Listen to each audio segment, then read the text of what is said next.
All right, this is a Leader News commentary coming to you live from Studio 25. We're on our webcam with the fiber optic cable. This is a previously recorded production, and I'm having some difficulties because I'm having to adjust some of the things that I do. I'm going to see how this goes, but I'm going to talk to you about the Leader News. And everything should be straight as far as the images goes. Some of the things that I have to get accustomed to is excuse me, at some point in the future I'm going to have a button that I can push to block out the sound, but that's coming. Until then, y'all going to have to work with some of these personal issues.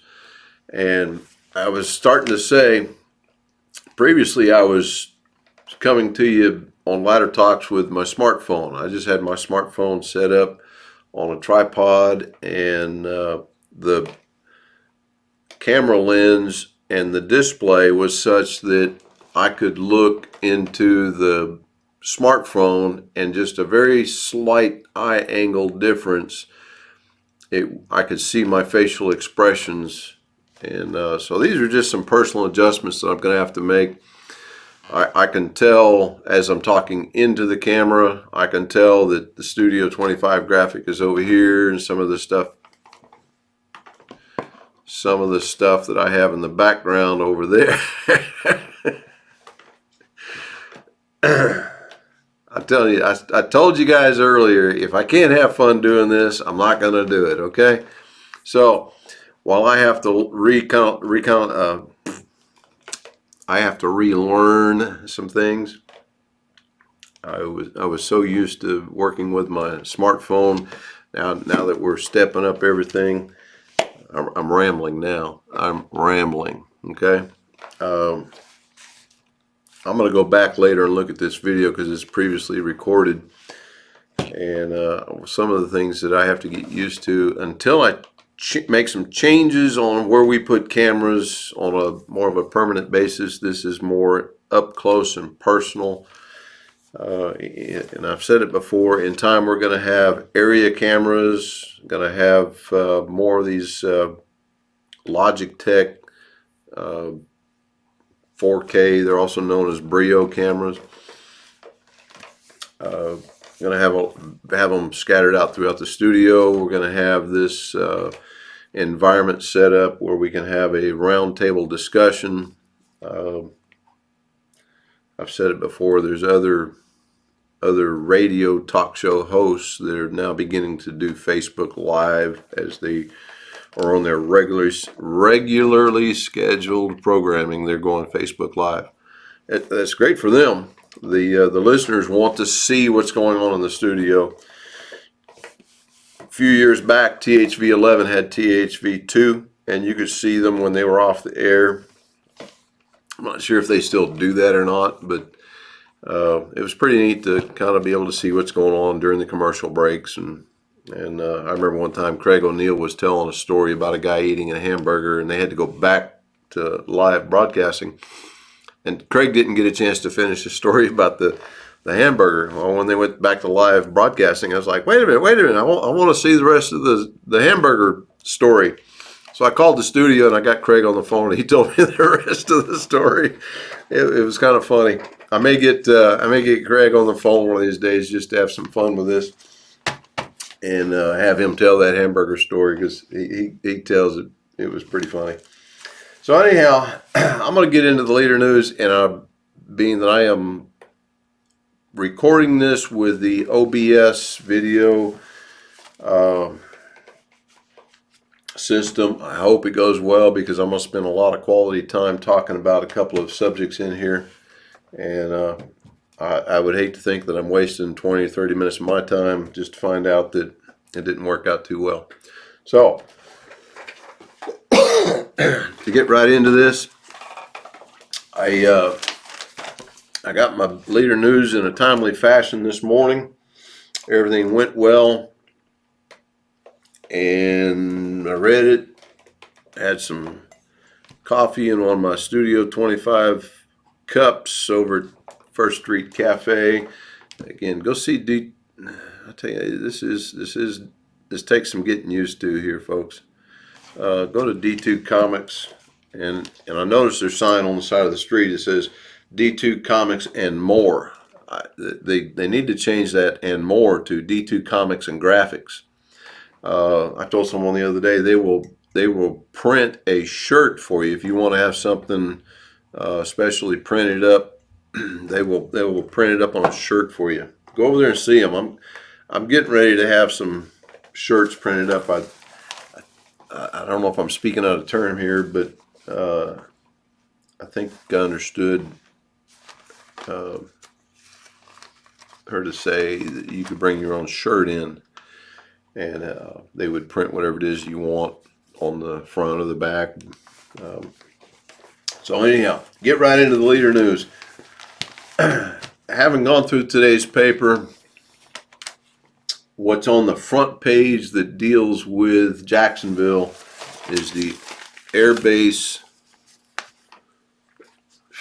Man, it's a learning curve to refigure out where all this stuff goes. Air Base study could broaden missions here. Now, I've read this article, and I didn't go through and highlight anything as I normally do. And I've already discussed this Air Base study. I've mentioned it twice before. I think we're going to spend $500,000 telling us something that we already know. We already know things like as a city and as a community, and that includes Cabot and other communities that are aware of Little Rock Air Force Base. We already know that we should be careful building high towers, cell towers. We don't want to build a huge hotel in a flight pattern around the air base. We don't want to build densely populated subdivisions on the approach end of the runway. I've already discussed a lot of that. And we as a community, we already know those things. Now, what I keep hearing this story talking about, and the story's coming out of reports from various people, mainly Dr. Price and occasionally Colonel Gator Ator.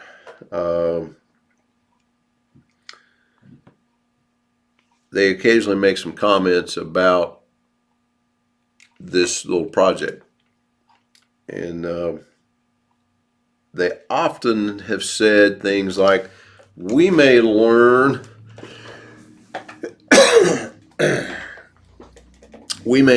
that we have room to expand our missions.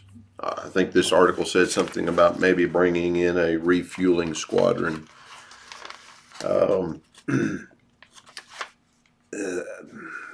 Fighter jets with C-130s. I don't know. That might work out all right. Usually where there's a tanker squadron, they like to be centrally located where they can be convenient to the fighters flying around needing refueling. Years ago, the Arkansas Air National Guard had KC-135 air refueling tankers. I remember them very well. In fact, the Air National Guard didn't get their C-130 mission until 1986. There was a beginning to transition out of the Cold War era, if you will. Ronald Reagan had given his famous tear down that wall speech, and the beginning of the Cold War had started. I'm not sure what made the transition from the Air National Guard unit having KC-135s going into the C-130s, but I do know that it probably had more to do with the need for C-130 training. And the National Guard members being a solid group of experienced aviators, they probably felt like they could contribute to the C-130 training, and they retooled, if you will, to begin to teach and participate in the C-130 global mission. So to bring tankers back in here, while the runway is long enough and we probably have adequate parking space, and we can probably make more parking spaces out there for it.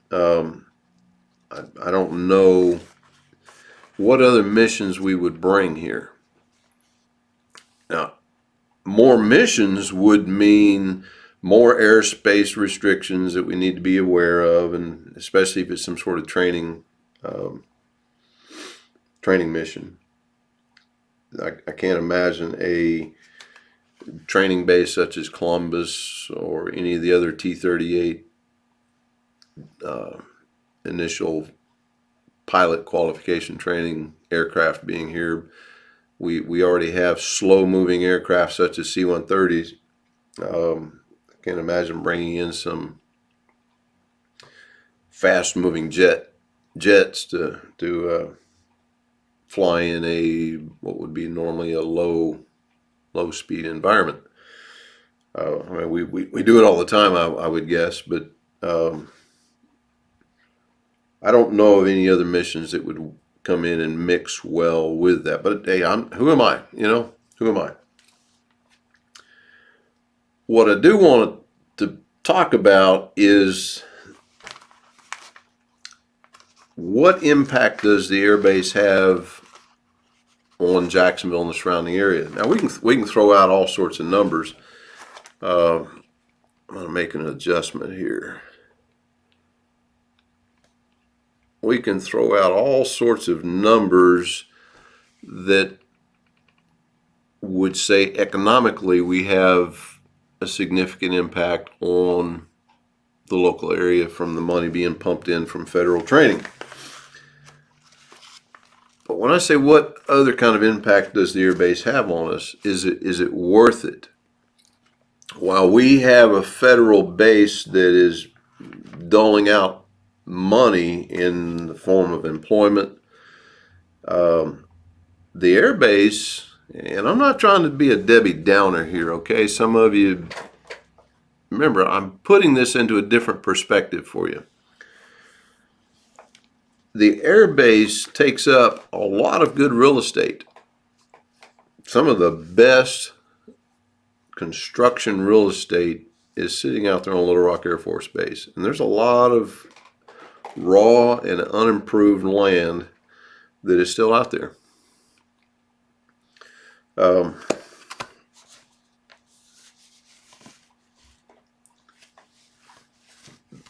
The fact that the city of Jacksonville has that land taken up by the feds, and they're spending money here, let's just say buying cars and buying furniture. There's money also being spent on the base itself, at the base exchange, the base gas station, the shopettes that are out there, the commissary. That money being spent is not being taxed. The city of Jacksonville misses out not only by the feds using that land mass, but by sales outlets selling items where we as a community do not receive sales tax on those items. Now there's when you do go out there, you as an individual who has the privilege to be out there, you do pay surcharges in the commissary and stuff like that. But we as a community, we don't receive any benefit from any of those sales, other than the fact that those same GIs who are spending money out there might come into the local community on occasion and enjoy a sandwich at CM Smoke, let's say, or any other restaurant. But when they're on base spending their money, we're not getting our 2% prepared food tax. We're not getting our 2-cent sales tax. And that is money that this community misses out on. Not to mention the raw and improved land that the feds are taking up. And again, I can hear some of you saying already, well, you're sounding like you don't want Little Rock Air Force Base out there. I'm not saying that at all, folks. What I'm pointing out to you is what some people don't think about. The presence of that air base does take away from some things. Now that we're talking about bringing some restrictions, and the restrictions have been there all along. I mentioned a while ago, we don't want any tall towers, cell towers, and tall hotels. You know, if we're going to have any kind of hotels here, they need to be, you know, Holiday Inn these days and the Hilton, they're building upwards because the sky is free. Some might say, well, no, it costs more to build up. I don't know if it does or doesn't, but the taller buildings in metropolitan areas like Little Rock and New York, they fit well in a footprint. We don't get the benefit from tall buildings because Little Rock Air Force Base might not like it. So that puts us at another disadvantage. Not too long ago, let's just say it was a year ago, I had a conversation with someone about Holiday Inn wanted to come to, excuse me, Holiday Inn wanted to come to the airbase exit area and build I think the way the guy was talking, it was 4 or 5 story tall Holiday Inn building. And the individual who was sharing this story with me told me that, happened to mention Mayor Fletcher, and said Mayor Fletcher didn't want to discuss that at the time. And I'm just paraphrasing the story here. And your first thought might be, well, why wouldn't we want a Holiday Inn at the airbase exit? It'd be a great place to put a nice Holiday Inn. Remember what I said a moment ago. A lot of these hotel chains, they now want these taller, more impressive suites. Even Holiday Inns are 5 and 6 story tall structures. Would a 5 or 6 story tall Holiday Inn go well at the Air Force Base, considering this air base study that they're wanting to do? I don't know. Really don't know. So those are some of the things when it comes to this study that we have to think about, and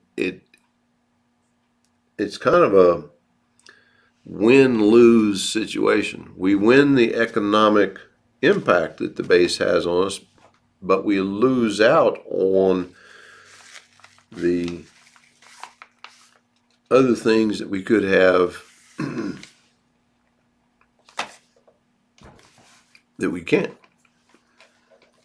I mean, just look at Little Rock. Look at all those tall buildings they have over there, and they're away from Adams Field. Some of the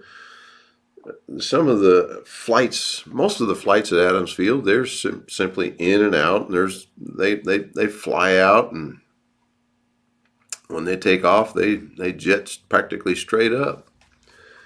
They're headed to Dallas or wherever they're going, and it's a different flight operation.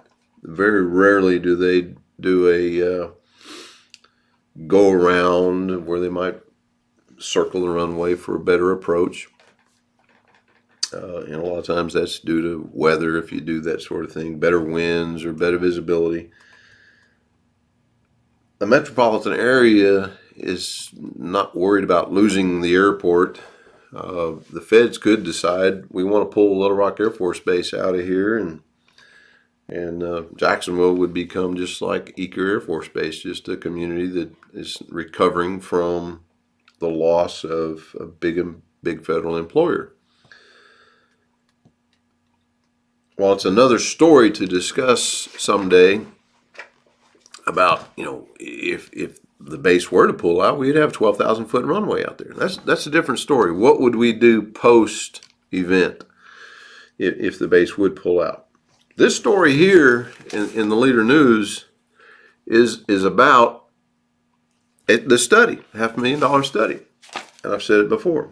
It's probably going to tell us something we already know. And for those who don't know, it's probably going to tell them something that they should have known. New politicians just now becoming aware of what Little Rock Air Force Base is all about. New leaders who make decisions.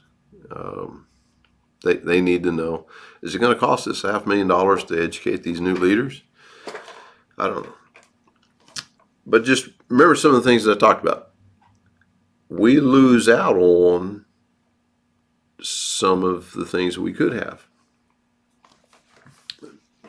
Mainly what we're losing out on is high structures that are built need to be tall structures and densely populated areas. I remember years ago a C-130 unfortunately crashed into a hotel in a local area, and that was obviously a major accident. People died.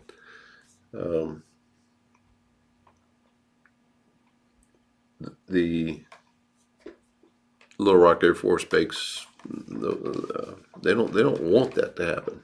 So they would rather you not build a densely populated development in and around their high frequency flight path. For those of you who don't know, on the south side of the runway, they tend to stay away from that area because it's base housing and other. It's flying around Jacksonville when they fly on the south side of the runway. They prefer them to fly on the north side, on what we could call the Maddox Road side of the runway. It's not as densely populated. And if an airplane unfortunately had to go down, it would be put down in a field somewhere, or maybe in amongst some trees, not in the middle of a schoolyard or a housing development. So while Little Rock Air Force Base was chosen to be here, it was chosen to be in a rural environment. We have grown up around it. And remember what I've said before, Little Rock didn't want it in their densely populated area, and I don't know that the military wanted to put a base in a densely populated area, so they put it north of the river. You've heard me refer to the north of the river as Dogtown on several occasions. But here we are in the year 2019. We're discussing spending $500,000 to make sure that nobody builds a tall structure or densely populated area. $500,000. So I don't know if I really said much about that, but I did take some time out of my day to have this conversation. So let's flip through the rest of the paper and we'll go from there. Mark Perry running for re-election to State House. Mark Perry will more than likely run unopposed. I don't want to diminish any of his efforts, but I'm going to do some research on Act 1092. He's making claim to being the sponsor for Act 1072. I may do some research on that. If I guess if the Leader News said it, it must be right. I don't know if he was a co-sponsor or voted in favor of it.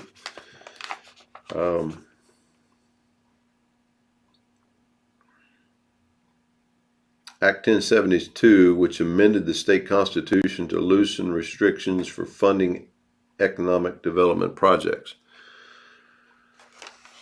You've heard me talk about A&P money a lot here lately, and how something in the Constitution was supposedly amended to loosen economic restrictions. I don't know that it had anything to do with loosening restrictions on spending A&P money. I mean, corporate municipal monies, yes. I'm not sure that it allowed for the restrictions to overlap into the use of A&P, advertising and promotional monies. So I guess really it's not for me to dispute whether or not Mark Perry was a co-sponsor or primary lead on Act 1072 or not, but there was more than one. It might have been a House bill, but interesting enough, my research on some of the constitutional changes came up with two different names. One was a senator and one was a Republican or a House representative. And neither one of them, when I did the checking on it, had Mark Perry's name on it. I don't know if I'm going to research that or not, but I still have my doubts as to whether or not it's really legal to use A&P money for economic development. I'm still waiting on Senator Jane English to respond to my email asking for her to push forward an opinion to State Attorney General Leslie Rutledge. I'm gonna give Senator English just a little bit more time to see what she does with it. I called her on the phone and she said, send me an email. I sent her the email. Oh, by the way, I talked with Representative Mark Perry about an item and he said, send me an email, and I haven't heard back from that either. Not sure about these legislators responding. When they tell you to send them an email, you would expect they would at least acknowledge the receipt of the email. I don't know. Let's move over to Jacksonville North Pulaski School District and the grades versus Cabot School District and their grades.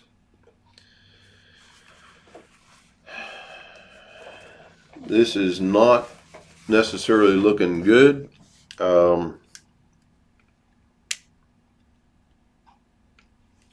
Grades a lot of times are related to disciplinary problems in the schools. If your child doesn't learn what it should be learning, there's several reasons.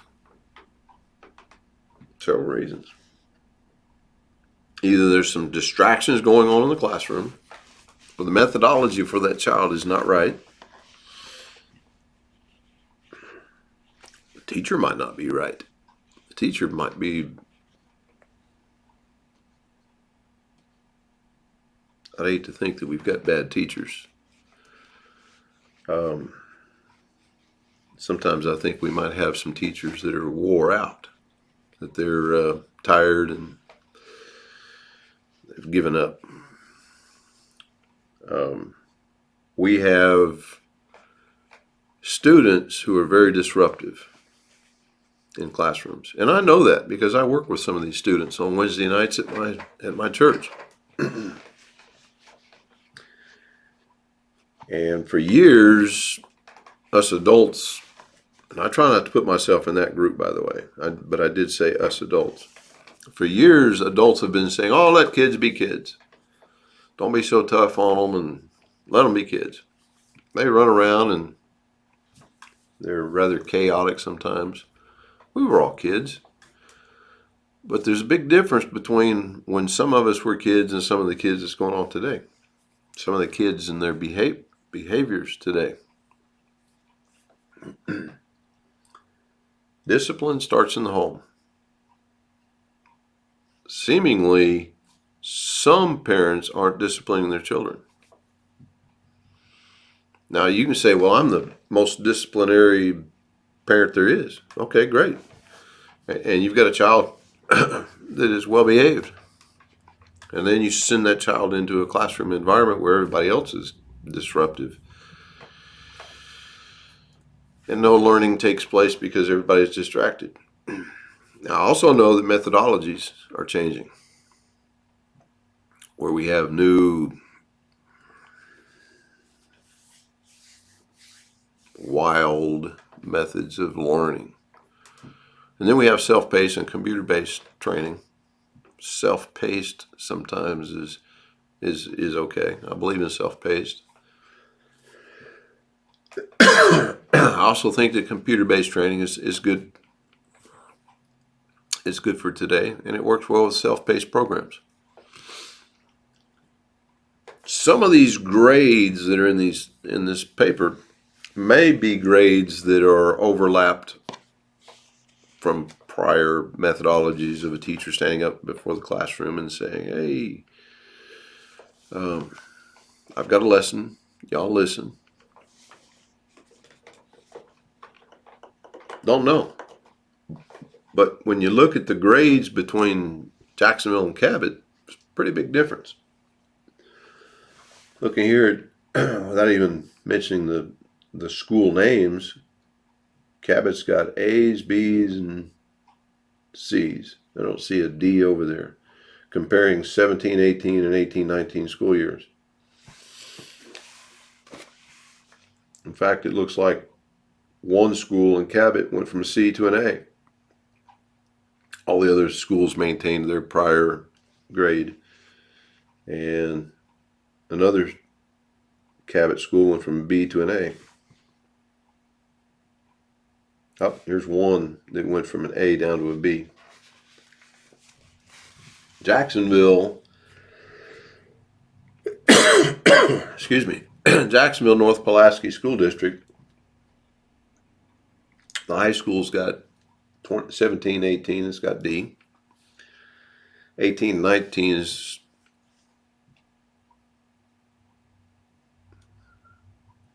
they're showing a D. Jacksonville Middle School is D for 18 and 19.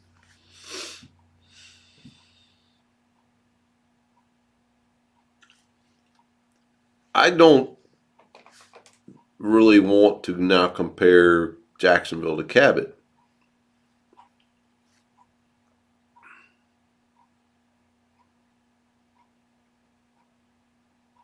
Some are wanting to say, well, it was poor learning environments.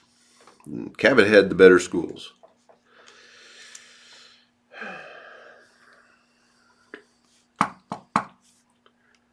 Maybe Cabot had the better teachers. Maybe Cabot had the better students. I don't know. Let's just be wild. Maybe Cabot seeded. Just kidding. Pulaski County Special School District. Our previous supervision, if you will, for our schools. They've got A's, C's, D's. I don't see any F's. D, it looks like a D is the lowest grade they had, but Jacksonville's got several F's. Now, for some of you out there, you might say, well, no, we should be doing better. I don't know what to say here. When I see these F's, somebody give me a call. Tell me why we've got F's. Between two elementary schools. Don't know.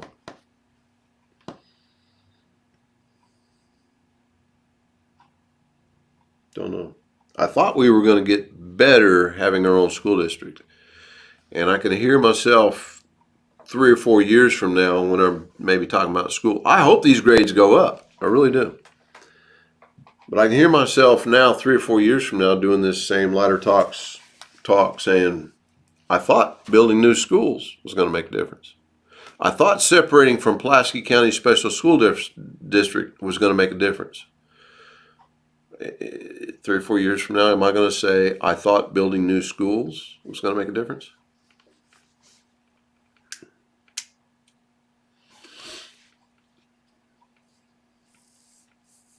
Don't know. Not looking good. Not looking good. For those of you wondering where's all the excitement, even this last video I did, it was just kind of monotone almost. No drama, no excitement. I'm just, I guess, maybe being boring or dull or not so dramatic. Remember, this show is called Ladder Talks. Is live from Studio 25. The Ladder Talks were a little bit taller than a soapbox. I don't always want to get up there on that top rung of the ladder. When I do, I get pretty dramatic and I get a little bit louder and I get a little bit more in your face.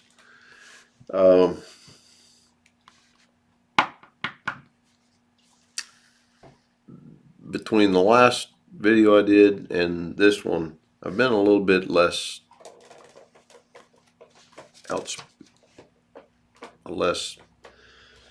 what's the word I'm looking for?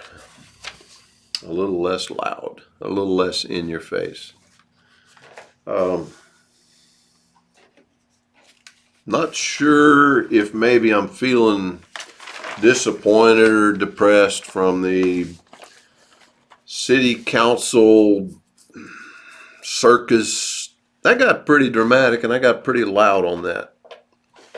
I guess maybe I'm feeling just a little down that kind of fizzled out. And it's not my fault it fizzled out, folks. It's not my fault. I still want to direct your attention to 3 city council members who just happened to vote against the censure. But yet the censure was for 3 city council members and the city clerk. Whenever all along I was saying the city clerk is innocent, I still agree the city clerk was really innocent. I'm not going to get into explaining myself there. Go back and look at the other videos. There was only one city council member who was even responsible for calling the meeting and notifying the press, and that was really the big violation. The FOIA violation was not having notified the press, the public. So the other 2 were kind of innocent, guilty by association, if you will. So maybe the resolution to censor those 4 and to ask City Council Member Tara Smith to step down, maybe the resolution was written wrong. Maybe it was written wrong. And maybe the other 3, Reedy Ray and Mike Traylor and Barbara Mashburn, maybe those 3 voted against the resolution because maybe the resolution just wasn't written right.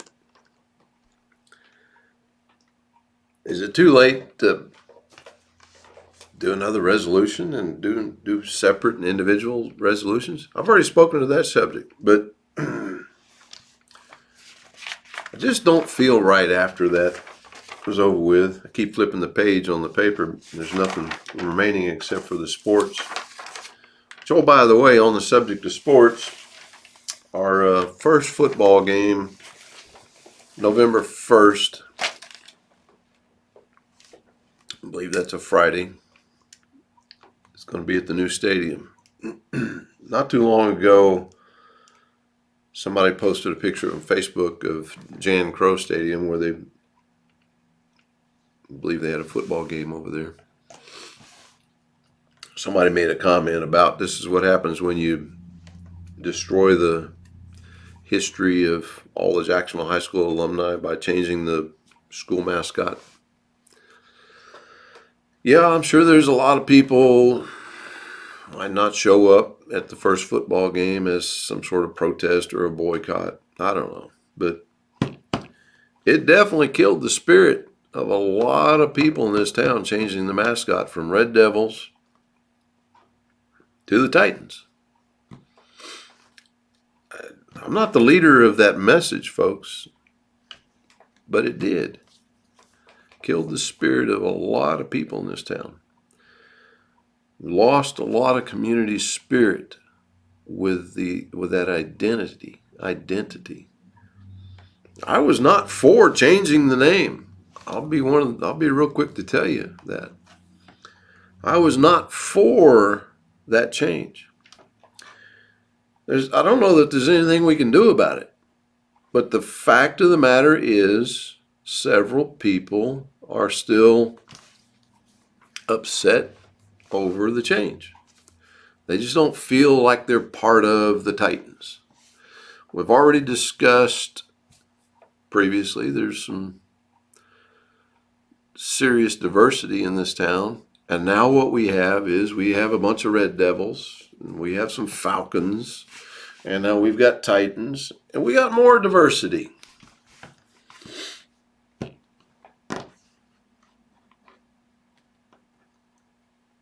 Seems like this town is going, the word I really want to say is backwards.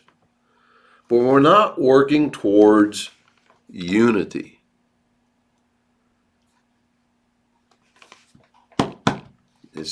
Unity is desegregation. We've all heard desegregation, where you're segregated into different groups. And the desegregation, for us who understand the most recent use of that word, was to desegregate and bring together. Instead of segregated and separated, we're to desegregate and bring people together. Blacks and whites in the community. Others, Asians, Hispanics. And make it so that everybody has a representation of their ethnic background. Mostly black or white teachers in the schools. We ideally, the idea is to have a balance of black teachers and white teachers to match the demographics of the students. But it seems like in this community, while we're an extremely diverse and segregated community, desegregation has been forced upon us.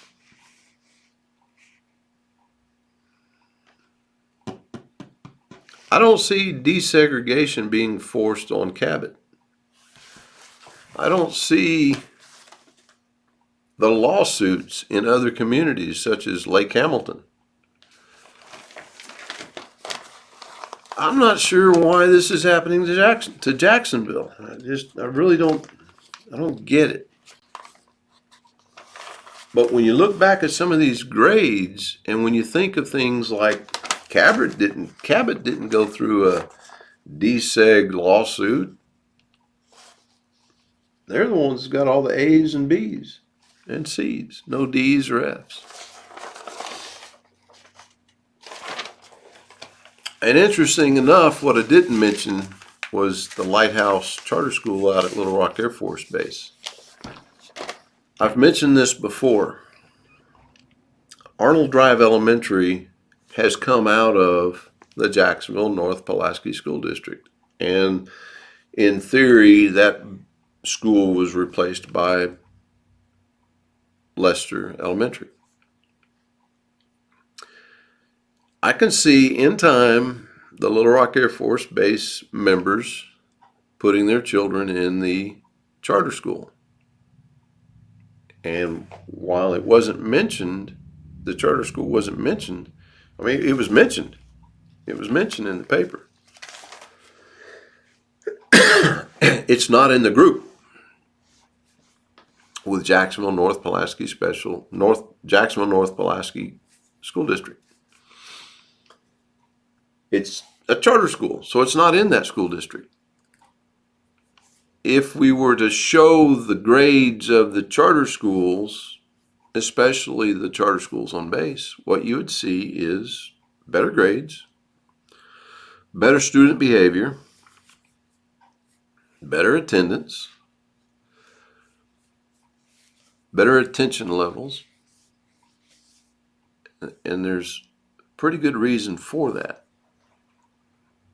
Those children a lot of times have a parent that is associated with the military, and there's discipline in the family. And if your child misbehaves and draws attention to you, you're probably not going to go well. Your career is not going to go well. So you're going to make sure your child behaves.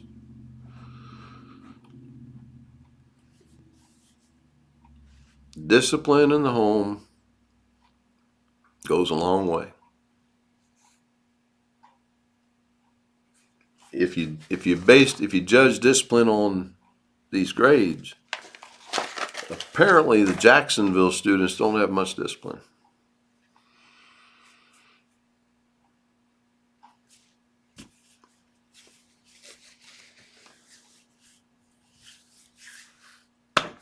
I talked a lot about the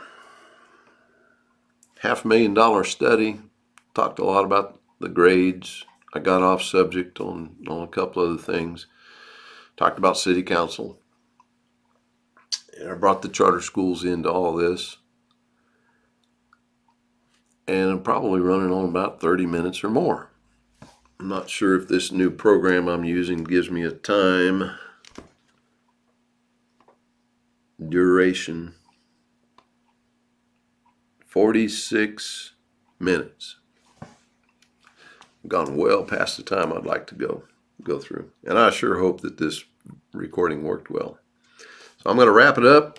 I'm Patrick Thomas. For those of you that stuck it out for 46 minutes, I appreciate it. Be sure and like Ladder Talks, join the Arkansas Live group, and tell your family and friends if you like what you're hearing. I'm Patrick Thomas, live from Studio 25. This is Ladder Talks. We're just a little bit taller than a soapbox, and we'll see y'all next time.